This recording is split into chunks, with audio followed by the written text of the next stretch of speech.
मुख्यमंत्री शिवराज सिंह चौहान ने आज कोरोना के मौजूदा हालात को लेकर प्रधानमंत्री नरेंद्र मोदी से बात की। प्रधानमंत्री ने इस दौरान मध्य प्रदेश सरकार के कोरोना को लेकर उठाए जा रहे कदमों पर संतोष जताया है। साथ ही पॉजिटिविटी रेट घटाने को भी अच्छा संकेत माना है। बता दें कि प्रदेश का पॉजिटिविटी रेट 18% हो गया है। वहीं रिकवरी दर भी बढ़कर 85.13% तक पहुंच गया है। छत्तीसगढ़ में आज से 18+ लोगों के लिए वैक्सीनेशन की शुरुआत हो गई है। 18 से 44 साल के लोगों को वैक्सीन लगाई जा रही है। बात राजधानी रायपुर की करें तो यहां वैक्सीनेशन के लिए 8 केंद्र बनाए गए हैं, जहां 18+ उम्र के लोगों को कोरोना वैक्सीन के डोज दिए जाएंगे। एक केंद्र को लगभग 600 वैक्सीन की डोज दी गई है। पहले आओ पहले पाओ के आधार पर लोगों को वैक्सीन लगाई जा रही है। मोतीलाल नेहरू स्टेडियम में बना क्वारंटाइन सेंटर 1-2 दिन बाद शुरू हो जाएगा, जिसका निरीक्षण बीजेपी प्रदेश अध्यक्ष वीडी शर्मा ने किया और 25 ऑक्सीजन कॉन्सेंट्रेटर भी उपलब्ध कराए। सेंटर की औपचारिक शुरुआत सीएम शिवराज और वीडी शर्मा करेंगे। क्वारंटाइन सेंटर में उन मरीजों को रखा जाएगा जिनमें कम लक्षण हैं। हालांकि यहां डॉक्टर और पैरामेडिकल स्टाफ भी मौजूद रहेंगे। क्वारंटाइन सेंटर में आध्यात्मिक, योग समेत सर्व सुविधा रहेगी। जिला बीजेपी ने कोरोना की चेन तोड़ने के लिए क्वारंटाइन सेंटर बनाया। जो हमारे ऐसे जो लोग हैं जो कोरोना से संक्रमित हो गए हैं लेकिन बहुत ज़्यादा प्रभावित नहीं हैं, तो उनको एक कोविड केयर सेंटर के तौर पर माधव सेवा केंद्र में आकर के यहाँ पर हर प्रकार से उनकी चिंता करना और हर प्रकार की सुविधाएं उनको मिलें, जिससे कोरोना की चेन जो घर में रह करके अन्य लोग संक्रमित न हों, तो ऐसे लोगों को यहाँ पर सुविधा देने का प्रयास भारतीय जनता पार्टी के भोपाल की यूनिट के द्वारा एक सराहनीय काम यहाँ पर प्रयास अभी किया गया है। कोरोना मरीजों को गर्मी के चलते परेशान ना होना पड़े, इसके लिए विधायक शशांक भार्गव ने सराहनीय पहल की। अपनी निजी राशि से 8 कूलर खरीदकर मेडिकल कॉलेज को प्रदान किए। गर्मी के चलते कोरोना मरीजों के परिजन काफी दिनों से इसकी मांग कर रहे थे। विधायक शशांक भार्गव ने मेडिकल कॉलेज के अधीक्षक डॉक्टर परमहंस को कूलर सौंपे। रायसेन की बरेली तहसील में लोग अभी भी कोरोना कर्फ्यू को लेकर गंभीर नहीं हैं, जिसके चलते पुलिस को रोको टोको अभियान चलाना पड़ा। बैरिकेडिंग पर तैनात पुलिस जवानों ने लोगों से घरों से बाहर निकलने का कारण पूछा। कोई मेडिकल तो कोई दूध लेने का बहाना बनाते नजर आए। तहसीलदार और एसडीओपी भी इस दौरान मौजूद रहे। उन्होंने लोगों को चेतावनी दी कि अगर कोरोना कर्फ्यू को गंभीरता से नहीं लेंगे तो पुलिस और प्रशासन को सख्त रुख अपनाना पड़ेगा। राजगढ़ पुलिस कोरोना मरीजों की जान बचाने के लिए प्लाज्मा डोनेट करेगी। राजगढ़ एसपी प्रदीप शर्मा की नेक पहल से ये सराहनीय काम शुरू होने जा रहा है। दरअसल जिले के 90 से ज्यादा पुलिसकर्मी कोरोना संक्रमण का शिकार हो चुके हैं। इनमें से 45 पुलिसकर्मी ऐसे हैं जो कोरोना से जंग जीत चुके हैं। शहर में जिस किसी मरीज को भी प्लाज्मा की जरूरत होगी, राजगढ़ पुलिस के जवान अपना प्लाज्मा इसके लिए डोनेट करेंगे। ये पिछले कुछ दिनों में हमारे कुछ साथी पुलिसकर्मी जो कोरोना पॉजिटिव हुए थे और उसके बाद स्वस्थ होकर वापस लौटे हैं, उन्होंने सभी ने सहमति से फैसला लिया है कि इस युद्ध में जहाँ कहीं भी प्लाज्मा की ज़रूरत होगी तो कंट्रोल रूम के माध्यम से अगर हमसे कोई संपर्क करता है तो तत्काल उसको प्लाज्मा उपलब्ध कराया जाएगा। इसका डेटाबेस हम लोग ऑफिस में ही मेंटेन कर रहे हैं, जिससे पॉजिटिविटी की डेट और कब वापस से स्वस्थ होकर वो लौटे हैं, जिससे वक्त ज़रूरत पड़ने पे प्लस ब्लड ग्रुप जब भी आवश्यकता पड़े तो हम लोगों को इसमें मदद करके ब्लड और प्लाज्मा उपलब्ध। जबलपुर में भी मुंबई और दुर्ग की तर्ज पर ड्राइव इन वैक्सीन की मांग जोर पकड़ने लगी है। कांग्रेस विधायक विनय सक्सेना ने कलेक्टर करवीर शर्मा को इसे लेकर सीएम शिवराज के नाम पत्र सौंपा। विधायक विनय सक्सेना के मुताबिक इससे वैक्सीनेशन की रफ्तार तेज करने में मदद मिलेगी। लोगों को टीकाकरण केंद्र के बाहर परेशान होना पड़ रहा है। ड्राइव इन वैक्सीन से लोगों को परेशान नहीं होना पड़ेगा। यहाँ कोरोना बहुत ज़्यादा फैला हुआ है क्योंकि यहाँ कोई पर्याप्त संसाधन नहीं है। हमारा क्षेत्रीय एसडीएम या डॉक्टर या सीओ जनपद पंचायत मेहनत तो कर रहे, लेकिन जब डॉक्टरों की टीम ही नहीं रहेगी तो ये क्या कर लेंगे। इसके कारण वहाँ कोरोना बहुत बढ़ रहा है और डेली मृत्यु हो रही। देखिए धरना अभी कलेक्टर, आज कलेक्टर से बात होगी, छोटी लेन पे देना चाह रहे हैं हम। अगर कलेक्टर से बात होगी, कलेक्टर ने हमारा काम कर दिया तो ठीक है। अगर क्षेत्रीय जनता का अगर काम कर दिया, वहाँ मेडिकल टीम भेज दी और कोरोना को रोकथाम के लिए काम कर दिया तो ठीक है, धरना हम नहीं देंगे, लेकिन अगर नहीं किया तो हम धरना छोटी लेन में सोमवार से प्रारंभ कर देंगे। मालथौन में कोरोना कर्फ्यू का उल्लंघन कर रहे 4 दुकानदारों पर पुलिस ने धारा 188 के तहत मामला दर्ज किया। वहीं एक कपड़ा दुकान सील कर दी। सभी दुकानदार अपने अपने घरों में चोरी छुपे लोगों को सामान बेच रहे थे। इसकी खबर मिलने पर पुलिस ने छापा मारा। पुलिस चारों दुकानदारों को थाने ले गई और उनके खिलाफ धारा 188 का मामला दर्ज किया। ये मालथौन में है अनिल जैन, जो मालथौन के निवासी है। ये अपने दुकान को खोल करके कुछ ग्राहक बिठा करके ये सामान बेच रहे थे। तो आज इसकी दुकान को नायब साहब के द्वारा सीलबंद किया गया है और उसके खिलाफ 188 की कार्रवाई भी की जा रही है। गाडरवारा में लोग कोरोना कर्फ्यू को गंभीरता से नहीं ले रहे हैं। एक शिकायत के बाद पुलिस ने एक दुकान पर छापा मारा, जहां बाहर से शटर डाला हुआ था, लेकिन अंदर ग्राहकों को चोरी छुपे सामान बेचा जा रहा था। पुलिस ने दुकानदार के खिलाफ मामला दर्ज करते हुए उसकी दुकान सील कर दी। वहीं पुलिस ने बेवजह तफरी करने वालों को खुली जेल में भेजा और समझाइश देने के बाद छोड़ा। परासिया के आदिवासी क्षेत्र तामिया को विधायक सुनील उइके ने 6 ऑक्सीजन कॉन्सेंट्रेटर और 15 ऑक्सीजन सिलेंडर उपलब्ध कराए। बता दें कि ये इलाका सुदूर आदिवासी क्षेत्र में बसा हुआ है, जहां पर्याप्त मेडिकल सुविधाएं नहीं है, लेकिन कोरोना संक्रमण ने यहां भी पैर पसार लिए हैं। ऑक्सीजन की कमी से किसी की जान ना जाए, इसके लिए विधायक सुनील उइके ने ऑक्सीजन कॉन्सेंट्रेटर और सिलेंडर उपलब्ध कराए।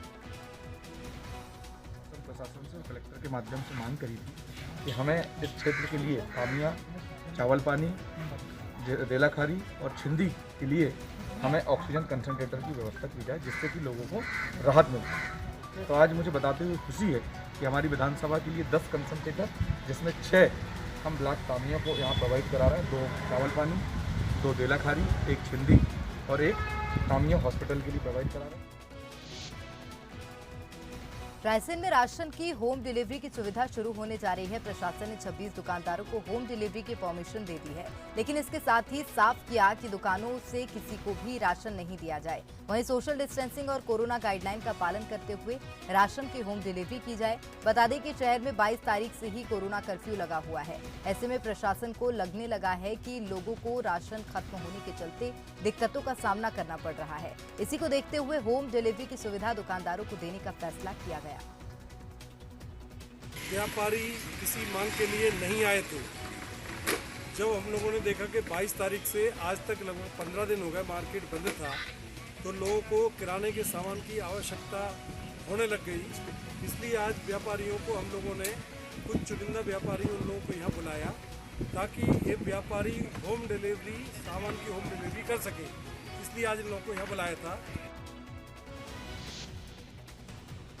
कोरोना कर्फ्यू की मियाद 17 मई तक बढ़ाए जाने के बाद से ही प्रशासन और ज्यादा सख्त हो गया है। सागर की खुरई में इसका नजारा देखने को मिला, जहां कोरोना गाइडलाइन के उल्लंघन करने वालों और बेवजह घरों से निकलने वाले लोगों को खुली जेल में रखा गया। प्रशासन की ओर से किला परिसर में खुली जेल बनाई गई थी। तहसीलदार इसरार अहमद के मुताबिक खुरई में सख्ती के साथ कोरोना कर्फ्यू का पालन कराया जा रहा है। वहीं 29 लोगों पर धारा 151 की कार्रवाई करते हुए उन्हें खुली जेल भेजा गया। कोरोना काल में जहां लोगों ने कोरोना मरीजों और उनके परिजनों से दूरी बना ली है, वहीं सतना में एक ऐसा शख्स भी है जो कोरोना मरीजों के घर में जाकर सैनिटाइजेशन का काम कर रहा है। ये है केंद्रीय सहकारी बैंक के अध्यक्ष रत्नाकर चतुर्वेदी, जो पिछले 2 महीने से इस मुहिम में लगे हुए हैं। उन्होंने एक सैनिटाइज रथ बनवाया है, जो केवल कोरोना पॉजिटिव मरीजों के घरों को सैनिटाइज करने का काम कर रहा है। शहर के लिए हम कुछ कर पाए तो मेरा जीवन सफल हो जाएगा। और ये मुहिम जब तक पूरे सतना को एक बार सैनिटाइज नहीं कर दिया जाएगा तब तक चालू रहेगी। और जैसे कि कहीं इमरजेंसी आती है, कोई पेशेंट अगर पॉजिटिव आता है तो वहाँ से फ़ोन आता है, तो अपन सबसे पहले उसके पूरे घर को सैनिटाइज करते हैं। और दूसरी यह प्रतिज्ञा है कि सतना के हर एक गली गली में ये सैनिटाइज़र रख जाएगा और हर जगह सैनिटाइज करेगा। इटारसी में पुलिस चेकिंग के दौरान महिला का हाई वोल्टेज ड्रामा देखने को मिला। प्रशासन कोरोना महामारी को लेकर रोको टोको अभियान चला रहा है, जिसका महिला ने विरोध किया। महिला का ये ड्रामा पूरे 15 मिनट तक चला। वहीं एसडीएम ने महिला को थाने भेजकर उस पर जुर्माना लगाने के आदेश दिए।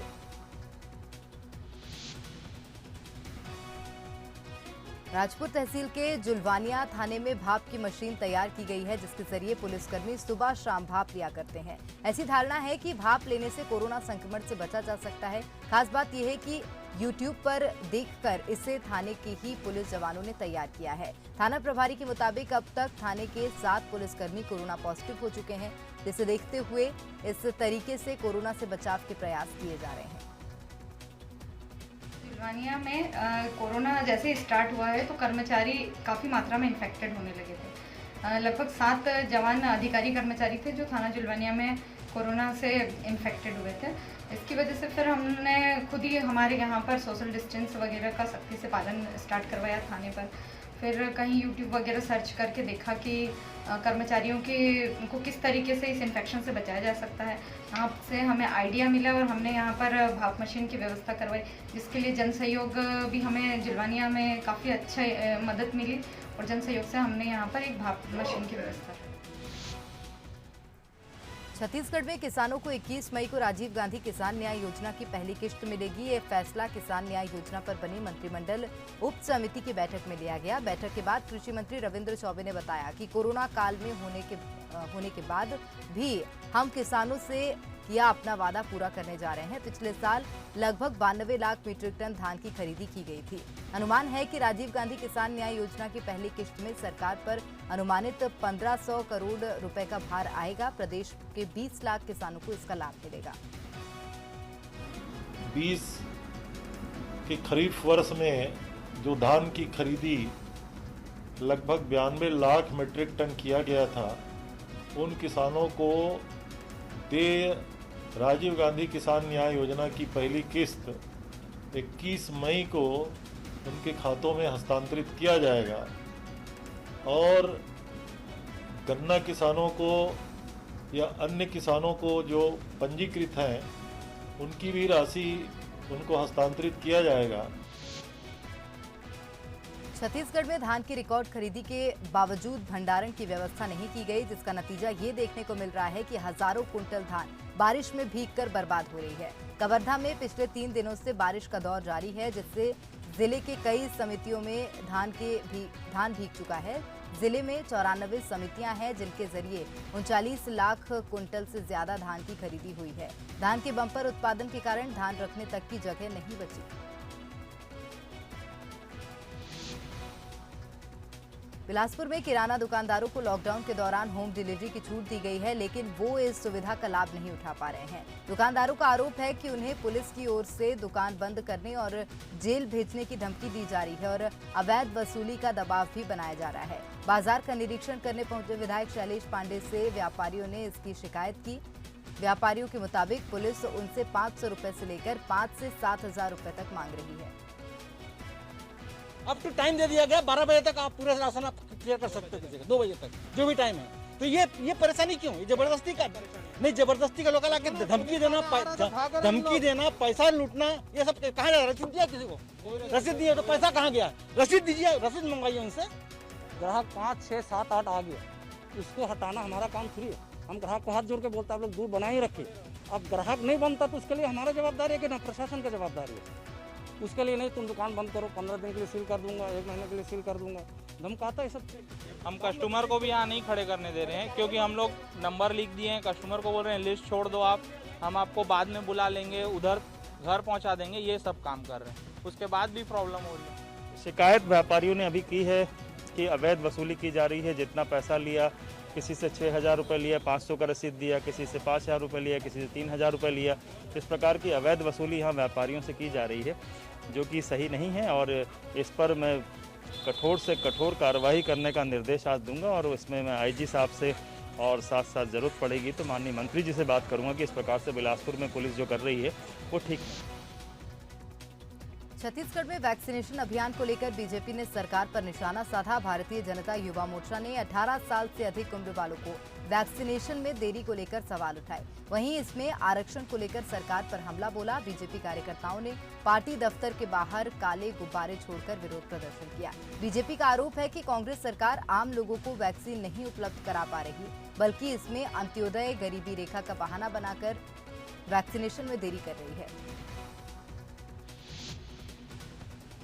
छत्तीसगढ़ का रायगढ़ जिला कोरोना महामारी में सबसे ज्यादा प्रभावित जिलों में से एक है। पूरे प्रदेश में दूसरे सबसे ज्यादा कोरोना मरीज इसी जिले में मिल रहे हैं। यहां मृत्यु दर भी सबसे ज्यादा है। पिछले 24 घंटे में ही 900 से ज्यादा कोरोना संक्रमित मरीज मिले हैं। वहीं 3500 से ज्यादा मरीजों की मौत पिछले 48 घंटे में यहां हुई है। सबसे ज्यादा चिंता इस बात की है कि इस पूरे जिले में 10,000 से ज्यादा कोरोना के एक्टिव केस हैं। इसी के चलते जिले में 10 लोगों के साथ शादी समारोह की इजाजत भी वापस ले ली गई है और शादी समारोह पर अब पूरी तरह प्रतिबंध लगा दिया गया। और प्रदेश में लगभग सेकंड स्टेज हमारा भी आ रहा है। इसमें काफ़ी केसेस मतलब हमारे यहाँ निकल रहे हैं। पर डे ऑलमोस्ट 1000 के लगभग केस आ जा रहे हैं। जहाँ तक है हम लोग अपनी तरफ से, क्योंकि लॉकडाउन भी लगा हुआ है, प्रशासन भी कोशिश कर रही है कि लोग अपने घरों से न निकलें। मेन जो है हम लोग कोशिश कर रहे हैं जो पॉजिटिव केसेस हैं वो उनके घर वाले बाहर न निकलें, सैंपल कराने के लिए भी बाहर न जाएं और घर में ही रहें। आज नए नियम के तहत जिनके घरों में पॉजिटिव आ रहा है उनके घरों के सभी सदस्यों को पॉजिटिव मानते हुए उनको बाहर निकलने से मनाही है और उनको ट्रीटमेंट घर में ही लेके रहना है। कवर्धा में लॉकडाउन 17 मई तक जारी रहेगा। कोरोना संक्रमण का फैलाव रोकने के लिए जिले की सीमा पर चौकसी बढ़ा दी गई है। ग्रामीण क्षेत्रों में लौटने वालों के लिए 3 दिन के अंदर कराई गई RT-PCR टेस्ट की नेगेटिव रिपोर्ट होना जरूरी है। ऐसा नहीं होने पर संबंधित शख्स को क्वारंटाइन किए जाने के आदेश हैं।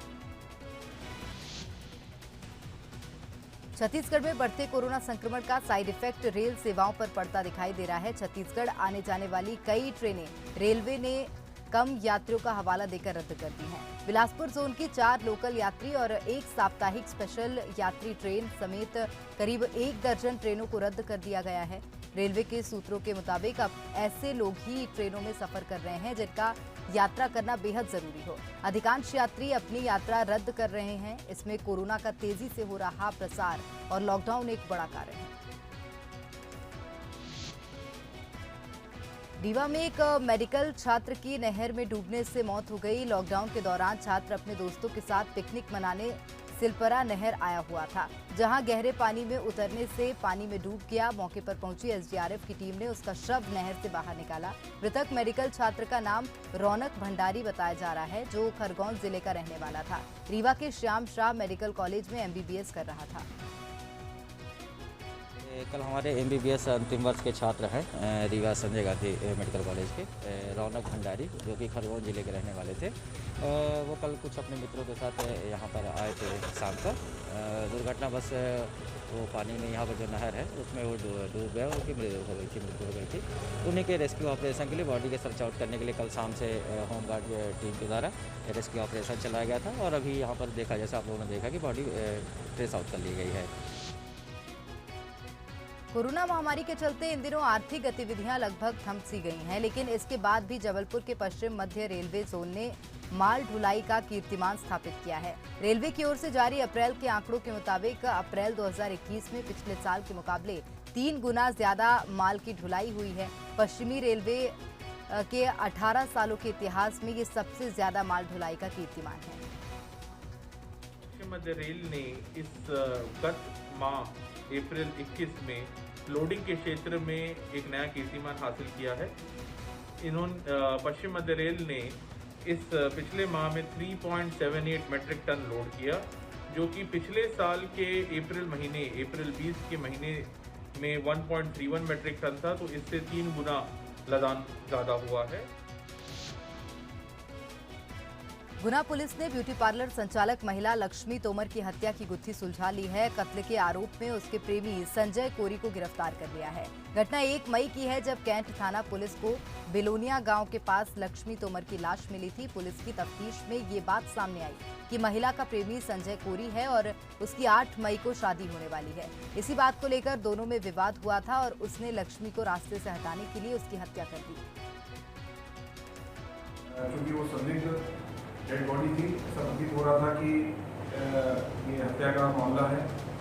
शिनाख्ती के 48 घंटे के अंदर इस मर्डर को गुना पुलिस की टीम ने विशेष प्रयासों से ट्रेस कर लिया है।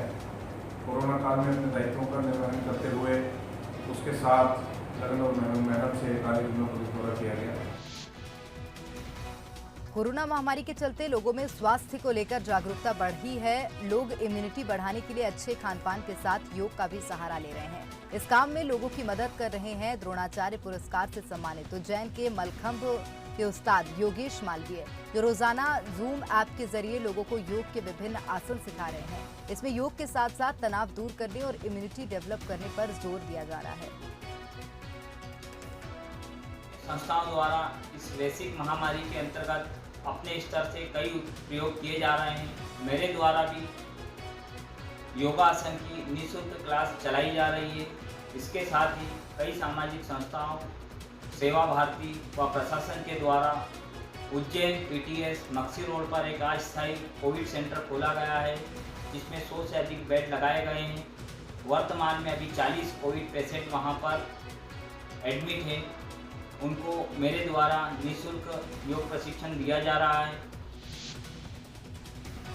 रेमडेसिविर की कालाबाजारी थमने का नाम नहीं ले रही है। इंजेक्शन की कमी को देखते हुए इसे महंगे दामों में बेचा जा रहा है, जिसे लेकर प्रशासन भी लगातार कार्रवाई में जुटा हुआ है। इंदौर की विजयनगर पुलिस ने जीवन रक्षक दवा टोसी और रेमडेसिविर इंजेक्शन की कालाबाजारी को लेकर 4 प्रकरणों में कुल 11 लोगों को गिरफ्तार किया है। इन आरोपियों के पास से 14 इंजेक्शन और 5 बॉक्स फेबी फ्लू के भी जब्त किए गए। आरोपी सोशल मीडिया के माध्यम से जरूरतमंदों के साथ संपर्क करते थे।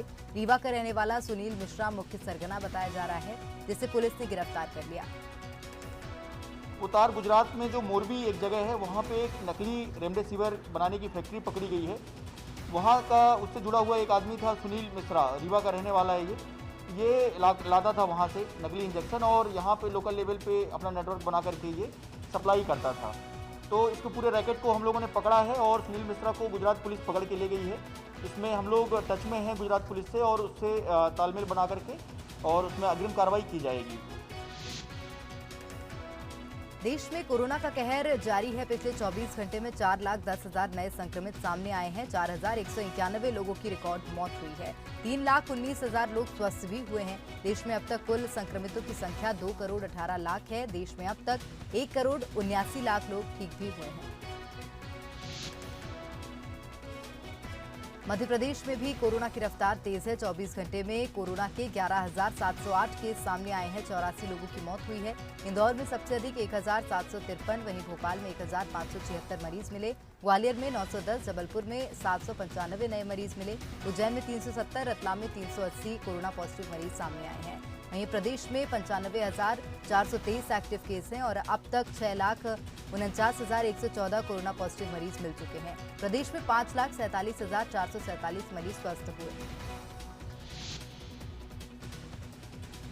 छत्तीसगढ़ में भी कोरोना की रफ्तार तेज है। 24 घंटे में कोरोना के 13,628 केस सामने आए हैं। 208 लोगों की कोरोना से मौत हुई है। रायगढ़ में 1,238 नए मरीज मिले। वहीं जांजगीर चांपा में 1,144 मरीज मिले हैं। रायपुर में 818, राजनांदगांव में 506 और बिलासपुर में 605 नए मरीज मिले। और इसी के साथ सूरजपुर में 661 मरीज सामने आए हैं। प्रदेश में कोरोना के 1,31,000 से ज्यादा एक्टिव केस हैं। प्रदेश में 8 लाख से ज्यादा कोरोना पॉजिटिव मरीज मिले हैं। प्रदेश में 6,88,918 मरीज स्वस्थ हो चुके हैं।